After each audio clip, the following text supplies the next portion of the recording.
জীবন যেন বহতা নদীর মতো, চলার পথে কত বাঁক মোহনা শত, আছে আরো দ্বন্দ্ব আলো আধারের, বেছে নিতে হবে তাই পথ আমাদের। আসসালামু আলাইকুম প্রিয় দর্শক, আপনারা যারা দেশে আছেন প্রবাসে, সবাইকে জানাই অনেক অনেক প্রীতি ও শুভেচ্ছা। শুরু হলো এনটিভি আয়োজিত এবং লাভেলো নিবেদিত টক শো আলোকপাত। আমাদের বিষয় রাহমাতুল লিল আলামিন। আপনাদের সাথে আছি আমি জয়নুল আবেদিন আজাদ, আর আমাদের মাঝে অতিথি হিসেবে উপস্থিত আছেন বিশিষ্ট আলেম শেখ আহমদুল্লাহ। আসসালামু আলাইকুম ওয়া রাহমাতুল্লাহি ওয়া বারাকাতুহু। প্রিয় দর্শক, আমরা যখন বলি রাহমাতুল লিল আলামিন, আমরা কার কথা বলি? আমরা এমন একজন ব্যক্তির কথা বলি যিনি রাসূল ছিলেন। আমরা এমন একজন ব্যক্তির কথা বলি যিনি সমগ্র সৃষ্টি জগতের জন্য রহমত স্বরূপ, মানব জাতির জন্য তো অবশ্যই।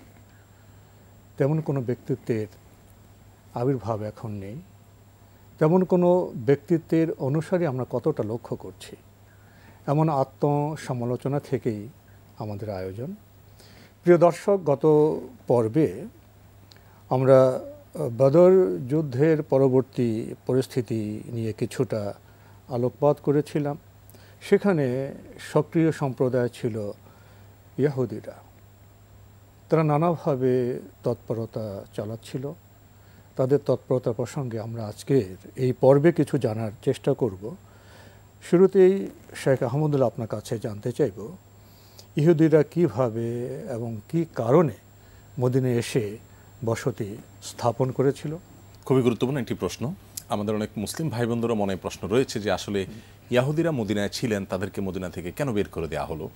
তো কেন বের করে দেওয়া হলো সে উত্তর আমরা ইনশাআল্লাহ যাব। তবে তার আগে তারা তো চুক্তি ভঙ্গ করেছে, শৃঙ্খলা ভঙ্গ করেছে, জনজীবনের শান্তি শৃঙ্খলা তারা বিনষ্ট করেছে। যেই রাষ্ট্রে বসবাস করত তারা সে রাষ্ট্রের বিরুদ্ধে তারা সরাসরি অবস্থান নিয়েছে। অতএব তাদেরকে সে রাষ্ট্রে থাকার আসলে কোনো সুযোগ থাকেই না। তারও আগের কথা হলো যে আসলে তারা মদিনার মানুষই ছিলেন না, কারণ তারা ছিলেন সিরিয়াতে। সিরিয়া থেকে তারা কিছু মদিনাতে, কিছু ইয়েমেনে, বিভিন্ন জায়গায় তারা বসতি স্থাপন করেছে।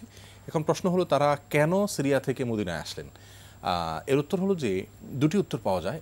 প্রথমত, সিরিয়াতে তাদের নানা রোগ বালাই এবং সাইরুল আরিম এর মুখোমুখি বিভিন্ন অঞ্চলে হয়েছে। সিরিয়া বলতে অবশ্য আজকের সিরিয়া নয়, তৎকালীন যে শাম, যেটার পরিধি আজকের জর্ডান, ফিলিস্তিন, সিরিয়া সহ বিশাল বিস্তৃত ছিল। সেই প্রাচীন সিরিয়া ভেঙে তখন অনেকগুলো রাষ্ট্র হয়েছে। অতএব সেই প্রাচীন যে সিরিয়া ছিল, তৎকালীন নাম শাম, সেই শামের বাসিন্দা তারা ছিলেন। তো সেখান থেকে তারা কিছু ইয়েমেনে বসবাস করেছেন, কিছু এসে মদিনা বসতি স্থাপন করেছেন। অনেক ইতিহাসবিদগণ বিভিন্ন বর্ণনার আলোকে প্রমাণ করার চেষ্টা করেছেন যে আসলে তারা স্বাস্থ্যগত দিক থেকে তারা সিরিয়াতে খুব বেশি সুস্থ থাকতে পারছিল না। রোগবালাই একের পর এক দেখা দিচ্ছিল। প্রাকৃতিক নানা দুর্যোগের কারণে তারা নিরাপদ জীবনযাপনের জন্য তারা এই অঞ্চলটাকে বেছে নিয়েছে।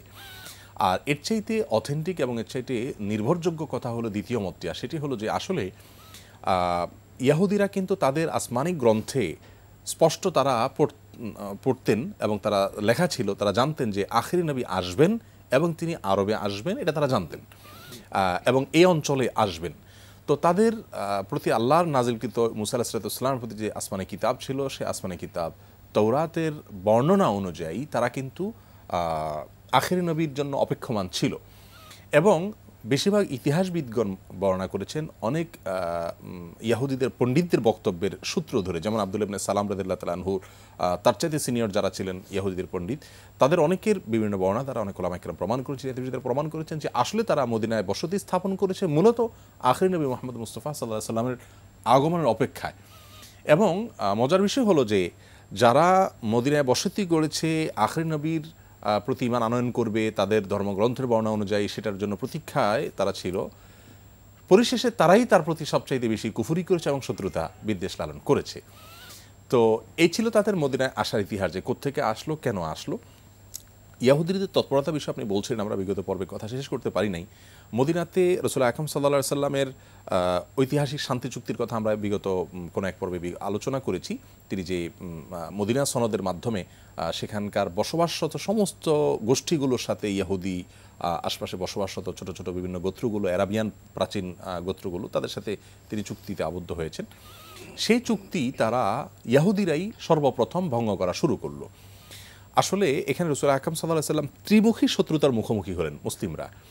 প্রথমত ইহুদিরা, যারা বাহির থেকে আসলে কি হবে, তারা তাদের বুদ্ধিমত্তার কারণে, তাদের চর্যবৃত্তির কারণে তারা মোড়লগিরির আসনে আসীন হলো মদিনাতে, এবং ব্যবসায় স্বর্ণ ব্যবসায় তারা বেশ অগ্রসর হয়েছে, কন্ট্রোল নিয়ন্ত্রণ করত। তারপরে আপনার লৌহ যে শিল্প, যেটা দিয়ে তখনকার যুগের সবচেয়ে গুরুত্বপূর্ণ ইস্যু হলো অস্ত্র, এই অস্ত্রের ব্যবসা বনী কাইনুকা যারা ছিল বিশেষ করে তারা করত। গুরুত্বপূর্ণ বিষয়গুলো, এরপরে সুদ তারা এমনভাবে প্রচলন করেছে যে সুদের জালে গোটা মদিনাবাসীকে তারা আবদ্ধ করে ফেলেছে, এবং প্রত্যেকটা মানুষই তাদের সুদের জালে আটকা পড়ে গেছে। তার মানে গোটা এলাকাকে নিয়ন্ত্রণ করার জন্য যা যা দরকার ছিল সবগুলো তাদের হাতে ছিল, অর্থনৈতিক এবং সামরিক অস্ত্র।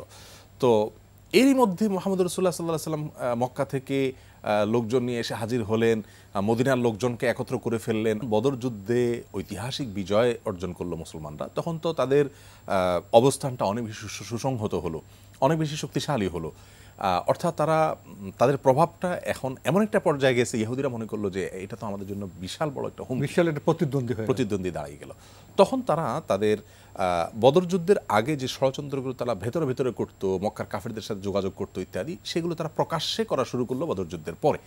এবং একটা পর্যায়ে এই ইহুদিদের যতগুলো গোত্র ছিল, এর মধ্যে বনী কাইনুকা যাদেরকে বলা হয়, মদিনার শহরের কাছাকাছি, এই বনী কাইনুকার যে ইহুদিরা, এরা ছিল সবচাইতে দুষ্ট প্রকৃতির। এরা রাসূল আকরাম সাল্লাল্লাহু আলাইহি ওয়াসাল্লামের সাহাবা একরাম, এমনকি ইসলাম আনয়ন করে নাই কিন্তু সাধারণ আরব, তাদেরকে পর্যন্ত উত্ত্যক্ত করা শুরু করলো, শারীরিকভাবে হ্যারাসমেন্ট করা এবং নারীদেরকে উত্ত্যক্ত করা। তারা তো একজন মুসলিম নারীর শ্লীলতাহানি করেছিল, এবং সেই শ্লীলতাহানি থেকে কিন্তু তাদের দেশান্তরের সূত্র আমরা শাস্তি পেল। যে আসলে রাসূল আকরাম সাল্লাল্লাহু আলাইহি ওয়াসাল্লামের এবং তার সাহাবা একরামের দৃষ্টিভঙ্গি যদি আমরা আমাদের সমাজের দর্শকদেরকে একটু বলতে চাই, যে একজন নারীর শ্লীলতাহানি হলো, সে নারী সম্পর্কে আমরা রাহিদুল মাকতুম সহ ইতিহাসের বইগুলোতে খুঁজে পাই যে ইমরাআতুম মিনাল আরব, ভাষ্যটা এরকম, অর্থাৎ একজন আরাবিয়ান নারী। তার মানে তিনি মুসলিম ছিলেন এমনটি নিশ্চিত করে কোনো ইতিহাসবিদ বলতে পারছেন না। তার মানে কি দাঁড়ালো, যে একজন নারীর শ্লীলতাহানি, এই বিষয়টিকে রাসূল আকরাম সাল্লাল্লাহু আলাইহি ওয়াসাল্লাম এত সিরিয়াসলি দেখেছেন যে নারীর সম্ভ্রমহানি হবে আর আমরা বেঁচে থাকবো, না হোক তিনি আমাদের অনুসারী, হোক তিনি ভিন্ন কোনো মতের, হোক তিনি অন্য ধর্মের, হোক আমার অনুসারী, যেই হোক না কেন, কিন্তু নারী। অতএব তার সম্ভ্রমের জন্য আমাদেরকে সর্বশক্তি দিয়ে নামতে হবে। তার আগে কিন্তু কাইনুকার বাজারের আশপাশ দিয়ে কোনো সাহাবী গেলে, কোনো মুসলিম গেলে তাকে শারীরিকভাবে আঘাত করা, উত্ত্যক্ত করা, নানা এই ধরনের আচরণগুলো তারা করতো, এবং রাহাজানি করা, এগুলো তারা করতো। মানে সামাজিক মাস্তানি যেটা বলা হয়, মাস্তানি তারা করেই চলেছে। মাস্তানি একটু না বললেই নয়, সেটা হলো যে সমস্ত সাহাবা একরাম তাদের কাছ থেকে ধার নিয়েছিল, এই যুদ্ধের পরে এরা এতটাই হিংসাত্মক হয়ে উঠেছে যে ধারটা পরিশোধ করবার জন্য তাকে নানাভাবে প্রেসার দিয়ে পরিশোধ করে ছাড়তো তারা, ইহুদিরা। তারা যদি পাওনাদার হতো, আর যদি কোনো মুসলিম তাদেরকে ধার দিত, তখন বলতো যে আসলে তোমার সাথে আমাদের লেনদেন ছিল, তুমি তখন সাধারণ আরব ছিলে, সেই হিসাবে এখন তুমি মুহাম্মদের ধর্ম অনুসরণ করছো, তো তোমার ব্যাপারে আমাদের কোনো দায় দায়িত্ব নেই। এভাবে মুসলমানদেরকে বঞ্চিত করতো। অর্থাৎ নানাভাবে তারা তাদের যে চুক্তি ছিল, শান্তি চুক্তির কথা ছিল, মৈত্রী চুক্তি ছিল, মদিনা সনদের চুক্তি অনুযায়ী একে অন্য সহায়তা দূরের কথা, উল্টা তারা শত্রুতা শুরু করলো। এই মধ্যে রাসূল আকরাম সাল্লাল্লাহু আলাইহি সাল্লাম তাদেরকে সাবধান করবার জন্য বনী কাইনুকার বাজারে গেলেন, গিয়ে সেখানে সমস্ত ইহুদিদেরকে একত্র করলেন। ইহুদিদের সমাবেশ বলতে পারি আমরা। এই সমাবেশে তিনি কি বলেছিলেন, তার পরবর্তী পরিস্থিতি কি দাঁড়িয়েছিল? রাসূল সাল্লাল্লাহু আলাইহি ওয়াসাল্লাম তো ইহুদিদের সেখানে সমবেত করলেন, তারপরে কি হলো? ইহুদিদের সমাবেশ ডেকে তিনি তাদেরকে একত্র করে বললেন যে দেখো, তোমরা ইসলাম গ্রহণ করো অথবা তোমরা আত্মসমর্পণ করো, তোমরা যে ষড়যন্ত্রে লিপ্ত হয়েছো রাষ্ট্রের বিরুদ্ধে, সেটা থেকে তোমরা সরে আসো। যদি না আসো তাহলে বদরে মক্কার মুশরিকদের যে পরিণতি হয়েছে তোমাদেরকে একই পরিণতি বরণ করতে হবে। এই কথা বলার পর কাইনুকার যে ইহুদিরা ছিল তারা বরং পাল্টা নবী সাল্লাল্লাহু আলাইহি সাল্লামকে হুমকি দিলেন। কি হুমকি? তারা বললেন যে মুহাম্মদ, তুমি মনে করেছ সেই কোরাইশের যুদ্ধ সম্পর্কে জানে না শুনে না অদক্ষ যোদ্ধাদের মতো তুমি আমাদেরকে পরাজিত করে দিবি? আমাদের সঙ্গে লড়াই করলে তুমি বুঝতে পারবে যুদ্ধ কাকে বলে এবং যোদ্ধা কাকে বলে, কারা আমরা দেখিয়ে ছাড়বো। অতএব তুমি এটা মনে করো না যে তুমি এতটা অহংকারী হওয়ার সুযোগ নেই যে তাদেরকে হারিয়ে দিয়েছো, আমাদেরকে হারিয়ে দিবে। এর মাধ্যমে কিন্তু প্রচ্ছন্ন তারা যুদ্ধের একটা ঘোষণাই দিয়ে দিল যে তোমাদের সাথে আমরা আহ্বান জানালো। যাই হোক, রাসূল আকরাম সাল্লাল্লাহু আলাইহি ওয়াসাল্লাম অত্যন্ত শান্তভাবে সেখান থেকে ফিরে এলেন এবং আল্লামা সফিউর রহমান ওয়ারপুরি রাহমাহুল্লাহ লিখেছেন রাহিকুল মাকতুমে যে এরকম একটা বিজয়ের পর যেখানে মুসলমানরা প্রচণ্ডভাবে উজ্জীবিত, এরকম একটা পরিস্থিতিতে এসে কোথাকার কোন কায়নুকার বহিরাগত কিছু ইহুদিরা এই ধরনের একটা হুমকি দিবে, পৃথিবীর অন্য যে কোনো নেতা হলে হয়তো ওই সময় ঝাঁপিয়ে পড়তেন। নবী সাল্লাল্লাহু আলাইহি ওয়াসাল্লাম অত্যন্ত ঠান্ডা মাথায় সাহাবীদেরকে শান্ত করে চলে এলেন। কিন্তু তাদের এই দুষ্টমি রাসূল আকরাম সাল্লাল্লাহু আলাইহি সাল্লামের সাহাবা ইকরামকে উত্ত্যক্ত করার জন্য শাহ ইবনে কায়েস একজন তাদের লিডার ছিল। রাহিকুল মাকতুমের একটা বর্ণনা অনুযায়ী শাহ ইবনে কায়েস একবার দেখলো যে আউস এবং খাজরাজ দুই গোত্রের মুসলিম ইসলাম গ্রহণকারী সাহাবীদের মধ্যে খুব একটা অন্তরঙ্গ মুহূর্তে তারা খুব আলাপ সালাপ করছেন এবং পারস্পরিক কুশল বিনিময় করছেন। এই দৃশ্য দেখে শাহ ইবনে কায়েস ইহুদি প্রচণ্ড রকমের শত্রুতা রাখত মুসলমানদের বিরুদ্ধে। সে দূর থেকে দেখে তার ভেতরে হিংসার আগুন দাউ দাউ করে জ্বলে উঠল যে আউস এবং খাজরাজ এই দুই গোত্র যুগ যুগ ধরে যেখানে লড়াইতে লিপ্ত ছিল, আজ তারা খুশগল্পে মত্ত ইসলাম গ্রহণ করার পর মুহাম্মদ সাল্লাল্লাহু আলাইহি সাল্লাম তাদেরকে একই প্লেটে বসে খাইয়েছেন, কাঁধে কাঁধ মিলিয়েছেন, একাকার করে দিলেন। তাহলে আলটিমেটলি শক্তি তো বৃদ্ধি হচ্ছে, ঐক্য এবং সংহতি তৈরি করলেন, একটি সৌন্দর্য, এটা তো তাদের জন্য একটা হিংসার আগুন জ্বালিয়ে, হ্যাঁ, তারা হুমকি মনে করলো। যাই হোক, তখন শাহ ইবনে কায়েস করলো কি, একজন ইহুদি যুবককে পাঠালো। দেখেন এখনো এই ষড়যন্ত্রগুলো হয় এবং একইভাবে পাঠিয়ে বলল যে তাদেরকে গিয়ে তুমি তাদের পাশে বসে জাস্ট বলো যে আমাদের আসলে পুরাতন কিছু ইতিহাস আমাদের জানা থাকা দরকার। এই ইতিহাসে কথা বলে তুমি তাদের মধ্যকার যে লড়াই ছিল, কিভাবে খাজরাজ আউজকে কিভাবে দ্বন্দ্ব সংঘাতের আগুন জ্বালিয়ে দাও, এটা জ্বালিয়ে দাও, ইতিহাসগুলো স্মরণ করিয়ে দাও, তাহলে হবে কি তাদের সংহতি দূর হয়ে যাবে। ঠিকই সে অত্যন্ত সুকৌশলে পেছনের সমস্ত কাসন্দি ঘেটে তাদের মনের ভেতরে ক্ষোভটাকে নতুন করে আবার তাজা করে দিল। তখন আউস এবং খাজরাজের যে সমস্ত সাহাবীরা গল্পরত ছিলেন, দুঃখজনকভাবে তারাই প্রত্যেকে মুহূর্তের ভিতরে একে অন্যের প্রতি খুব ক্ষোভে ফেটে পড়লেন। হ্যাঁ, তাই তো, আমার বাপদাদাকে অমুকে খুন করেছে, অমুকের বাবাকে তমুকে খুন করেছে, এসব ইতিহাস মনে করে তারা আবারও দ্বন্দ্বে জড়িয়ে পড়ার জন্য তৈরি হলো। এমনকি তারা ঘোষণা দিয়ে দিল যে ঠিক আছে, অমুক দিন আমাদের পারস্পরিক যুদ্ধ হবে। রাসূল আকরাম সাল্লাল্লাহু আলাইহি ওয়াসাল্লামের কাছে সংবাদ যাওয়ার সঙ্গে সঙ্গে তিনি সাহাবীদের একটা দল নিয়ে তাদের কাছে গেলেন। গিয়ে তিনি অত্যন্ত হৃদয়গ্রাহী ভাষায় চমৎকার একটা ঐতিহাসিক ভাষণ দিলেন, খুবই সংক্ষিপ্ত। সেখানে তিনি বলেছেন, আবি দাওয়াল জাহিলিয়াতু আনা বাইনা আজহুরিকুম, আমি বেঁচে থাকতে তোমরা সেই জাহেলি যুগের সেই সাম্প্রদায়িকতা তোমরা আবার চর্চা শুরু করে দিয়েছো, যে সাম্প্রদায়িকতার সমস্ত ওয়াল প্রাচীর ভেঙে আমি তোমাদেরকে এক করেছিলাম। নবী সাল্লাল্লাহু আলাইহি সাল্লামের এই কথা, ঈমান জাগানিয়া কথা শোনার পর তারা প্রত্যেকে বুঝতে পারলেন যে আমাদেরকে তো শয়তান আসলে খোঁচা মেরে এই জায়গায় এনেছে। প্রত্যেকে খুব অনুতপ্ত হলেন, লজ্জিত হলেন, চোখের পানি ফেললেন। নবী সাল্লাল্লাহু আলাইহি সাল্লাম বললেন, এখনই আসো, একে অন্যের সাথে তোমরা কাঁধে কাঁধ মিলাও। তারা একাকার হয়ে গেলেন। এই যে ইহুদিদের ষড়যন্ত্রগুলো, এগুলো হতে হতে যখন ওই মহিলার সম্ভ্রমহানির পর্যন্ত চলে গেল এবং সেই সম্ভ্রমহানির পর একজন মুসলিম সাহাবী, দেখুন মুসলিমের দায়িত্ব সমাজের সকল অনাচারের বিরুদ্ধে কথা বলা এবং সেটা নিজের পক্ষের বিপক্ষের এই বিবেচনা না করে মানবতার সত্য ন্যায় ইনসাফকে প্রতিষ্ঠিত করতে হবে। আপনি দেখুন বনি কায়নুকার তারা একজন নারীকে সম্ভ্রমহানি করলো, আরাবিয়ান নারী ছিলেন, মুসলিম একজন মানুষ দেখলেন, সেখানে কিন্তু সবাই কায়নুকার লোক, তিনি প্রতিহত করলেন। প্রতিহত করতে গিয়ে দেখা গেল যে যেই লোকটা সম্ভ্রমহানিতে সরাসরি লিপ্ত ছিল সেই লোকটা মারা পড়লো।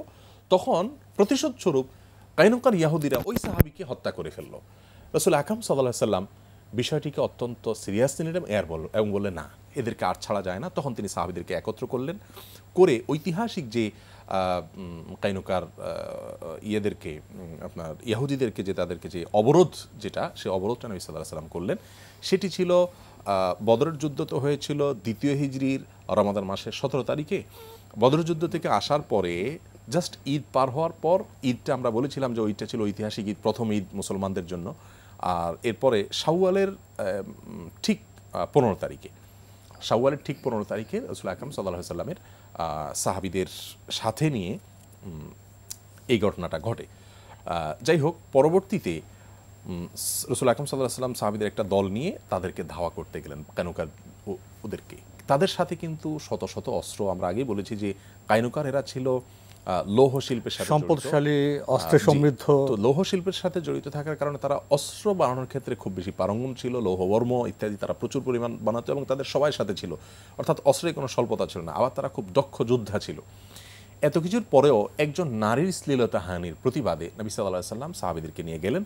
যাওয়ার পরে আল্লাহ রাব্বুল আলামিন কি কুদরত যে তাদের যেখানে প্রায় সম্ভবত 700 যোদ্ধা ছিল, খুব প্রশিক্ষিত এবং অস্ত্রশস্ত্র সুসজ্জিত তখনকার, তারা প্রত্যেকে কাইনুকার সমস্ত ইয়াহুদিরা দুর্গে ঢুকে পড়ল। দুর্গে ঢুকে দুর্গের দরজা আটকিয়ে দিল। রাসূল আকরাম সাল্লাল্লাহু আলাইহি সাল্লাম এবং সাহাবা ইকরাম আসছেন, এই কথা শুনে কাইনুকার কাফেররা তাদের যে এত অস্ত্রশস্ত্র, তাদের যে এত বল, যুদ্ধ অভিজ্ঞতা, সব কিছুর কথা ভুলে গিয়ে তারা সন্ত্রস্ত হয়ে পড়লো এবং দ্রুত গিয়ে দুর্গের ভিতর ঢুকে পড়লো। রাসূল আকরাম সাল্লাল্লাহু আলাইহি সাল্লাম সব সাহাবীদেরকে নিয়ে দুর্গের চারপাশ ঘেরাও করলেন এবং টানা 15 দিন ঘেরাও করে রাখলেন, অবরোধ করে রাখলেন। এই টানা 15 দিন অবরোধ করার পর একটা পর্যায়ে তখন ভেতরকার যে খাবার দাবার তাদের ছিল সঞ্চিত রসদ, সেগুলো আস্তে আস্তে রসদগুলো শেষ হয়ে যাচ্ছে। তখন তারা বুঝলো যে না, মুহাম্মদের কাছে এবার আমাদের আত্মসমর্পণ করা ছাড়া কোনো বিকল্প নাই। এখানে মজার বিষয় হলো, আব্দুল্লাহ ইবনে উবাই ইবনে সালুল, যে ব্যক্তি মুনাফিকদের সর্দার, এই লোকটি কিন্তু এই সময় তাদের সাথেই ছিল। তার মানে এই লোকটা উপর দিয়ে নিজেকে মুসলিম হিসাবে জাহির করেছে, তলে তলে সে আসলে কাফির অপশক্তির সাথে আঁতাত করে রাখতো। এবং এদের দুষ্টামির একটা ছিল যে আব্দুল্লাহ ইবনে উবাই ইবনে সালুল তো দীর্ঘ সময় পর্যন্ত মুনাফিকি করেছে, কিন্তু তারা অনেকে মুসলিমদেরকে মনোবল ভাঙার জন্য সকালবেলা ইসলাম গ্রহণ করতো, বিকালবেলা বলতো না আমি বিশ্বাস করি না, বের হয়ে চলে আসতো। উদ্দেশ্য ছিল মুসলমানদের মনোবল ভাঙা। যাই হোক, আব্দুল্লাহ ইবনে উবাই ইবনে সালুল এই লোকটি যেহেতু মুনাফিক ছিল, সে তাদের দলে থেকে ওই দুর্গে ঢুকে পড়লো। রাসূল আকরাম সাল্লাল্লাহু আলাইহি সাল্লাম 15 দিন পরে যখন তারা বের হয়ে আসলো, আব্দুল্লাহ ইবনে উবাই ইবনে সালুল সবার আগে আসলো। আসার পর বলল, হ্যাঁ তুমি এখানে? তো ধরা পড়ে গেল সে ইহুদিদের সাথে এখানে আছে। রাসূল আকরাম সাল্লাল্লাহু আলাইহি ওয়াসাল্লাম তার বোঝানোর চেষ্টা করছে, না এরা তো আমার জাতি, আমার গোত্রের মানুষ, সেই জন্য তাদের সাথে আমি করতে আসছি। যা হওয়ার হয়েছে। রাসূল আকরাম সাল্লাল্লাহু আলাইহি ওয়াসাল্লামের কাছে সে বলল যে আমি তোমার কাছে ভিক্ষা চাই, যে তাদের কাউকে কিছু করো না। 15 দিন পর তারা দুর্গ থেকে বের হয়ে এসে বলল, ঠিক আছে মুহাম্মদ, তুমি যে ফয়সালা করবে আমাদের উপর, আমরা সেই ফয়সালা মেনে নিব। আমাদেরকে হত্যা করবে অথবা মুক্তিপণ নিয়ে ছেড়ে দিবে, তুমি যা বলো। তখন রাসূল আকরাম সাল্লাল্লাহু আলাইহি ওয়াসাল্লাম তাদের আসলে শাস্তি দিতে চাচ্ছিলেন, কিন্তু আব্দুল্লাহ ইবনে উবাই ইবনে সালুল 3-4 বার নবী সাল্লাল্লাহু আলাইহি ওয়াসাল্লামকে একরকম গায়ে পড়ে বলছে যে তুমি তাদেরকে মাফ করে দাও, আমার গোষ্ঠী, আমার বংশ।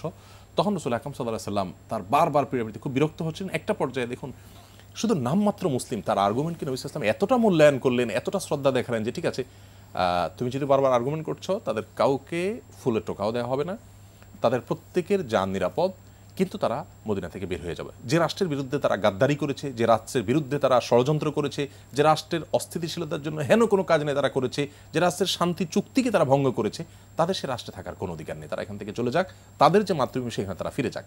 এই কথা বলার পর তখন আব্দুল্লাহ ইবনে উবাই সালুল বলল, ঠিক আছে, আর তো কোনো উপায় নেই, যেহেতু মুসলমানরা ঘিরে আছে, হত্যা ছাড়ার সামনে কোনো পথ খোলা নেই। তখন তারা এই থেকে কাইনুকা থেকে বের হয়ে সিরিয়াতে গিয়ে অবস্থান করে। সেখানে পরবর্তীতে রোগবালায় দেখা যেতে আস্তে আস্তে বনি কাইনুকার এই গোত্রটা হারিয়ে যায়, মরে শেষ হয়ে যায়। তো এই ছিল মোটামুটি ইহুদিদের সঙ্গে রাসূল আকরাম সাল্লাল্লাহু আলাইহি সাল্লামের তাদের ষড়যন্ত্র মোকাবেলা রাসূল সাল্লাল্লাহু আলাইহি ওয়াসাল্লামের করণীয় এবং তার পরিকল্পনা।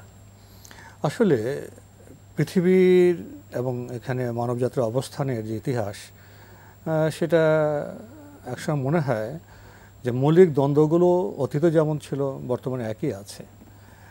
মূল বিষয়টা একই, যে স্রষ্টার অনুগত কে হবে আর কে অনুগত হবে না। অনুগত হলে তাদের জীবনযাপন গৃহে সমাজে একরকম হবে, আর স্রষ্টার অনুগত না হলে তাদের জীবনযাপন গৃহে সমাজে অন্যরকম হবে। সে দ্বন্দ্ব ইতিহাস তো আমরা মদিনায় লক্ষ্য করলাম।